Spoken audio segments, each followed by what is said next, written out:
Et pour en parler, nous recevons tout de suite Mamadou Lamine Faye, économiste, expert en finance internationale, en direct avec nous depuis Dakar ce soir. Monsieur Faye, bonsoir à vous. Bonsoir. Si ce projet de monnaie unique venait à se concrétiser, quelle forme pourrait-il prendre? Peut-on, selon vous, envisager un modèle similaire à celui de l'euro, par exemple, au sein de l'Union européenne? Oui, il faudrait savoir que la question de la monnaie unique de l'Ouest, en Afrique de l'Ouest, voire même à l'échelle africaine, a été déjà débattue à plusieurs reprises par le niveau intellectuel, l'élite intellectuelle africaine. Cependant, nous faisons face toujours à une problématique qui est sérieuse, qui est la question des critères de convergence. C'est qu'il faut savoir que les pays africains font face à beaucoup de défis qui font obstacle par rapport à la création d'une monnaie unique. Premièrement, il faudrait savoir que les pays africains font face à des déficits budgétaires chroniques. Donc ça, c'est un des problèmes auxquels il faudrait faire face. L'autre problème aussi, c'est le déficit c'est l'endettement des pays africains qui est assez chronique. Donc, prenons l'exemple du Sénégal avec 119% à 132% du PIB. C'est un problème auquel il faudra faire face, sachant que les normes internationales veulent environ 60 à 70% d'endettement. Le problème aussi, c'est le panier des devises, ce qu'on appelle la balance des paiements, est largement déficitaire au sein de la CEDEAO.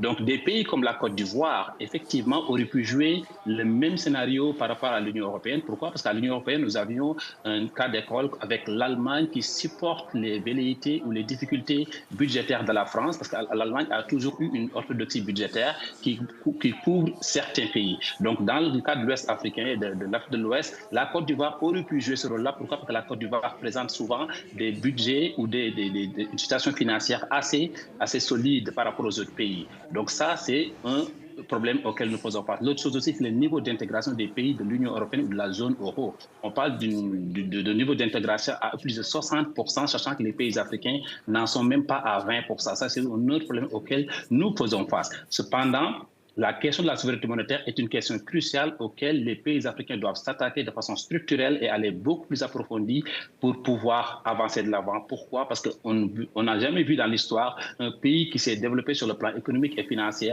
tout en ne maîtrisant pas sa politique monétaire et sa politique économique. Et ici, nous voyons que le franc CFA fait de sorte que malheureusement les pays africains ne maîtrisent pas forcément leur politique monétaire à part entière.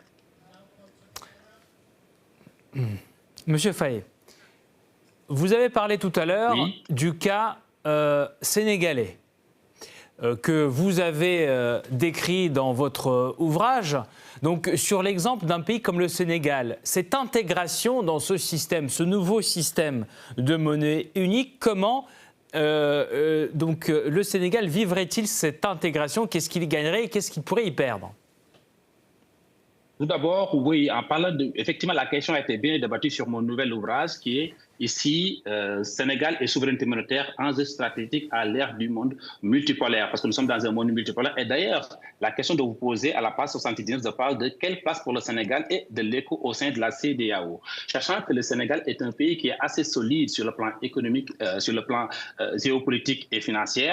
Maintenant, la question ici est de comment le Sénégal va pouvoir arrimer. Il faut savoir que nos pays n'ont pas une économie assez complémentaires. Donc moi, dans mes théories et mes analyses, ce que je proposerais, ce serait d'avoir des économies complémentaires au sein de la CEDEAO et de bâtir des synergies pour bâtir une industrialisation. Parce que la question monétaire n'est pas forcément un objectif, c'est un tremplin vers une économie souveraine. Et ici, la question est vraiment cruciale. Donc il faudrait que le Sénégal règle d'abord un des problèmes les plus urgents, qui est la balance des paiements, parce que nous n'avons pas un panier de devises assez conséquent pour pouvoir faire face à nos importations.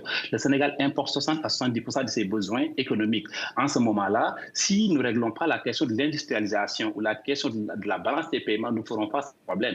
Moi, ce que je proposais, c'est que la CEDEAO fasse affaire avec certaines institutions internationales. Ça peut être le FMI, ça peut être la nouvelle banque d'investissement des BRICS, ça peut être China Investment Corporation, ça peut être la BCE.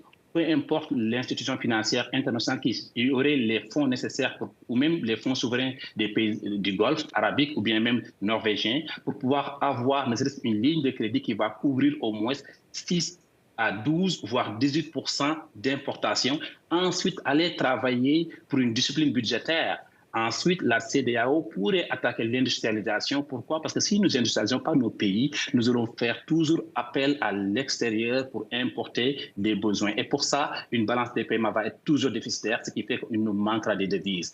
Autre chose auquel nous pouvons travailler aussi, c'est d'avoir des actifs réels auxquels va être adossée la prochaine monnaie ouest-africaine ou bien sénégalaise ou bien même africaine. Ça va être soit de l'or, avoir des réserves d'or suffisamment pour pouvoir couvrir notre besoin comme actifs réels, mais aussi avoir des ressources naturelles aussi qui peuvent jouer ce rôle-là.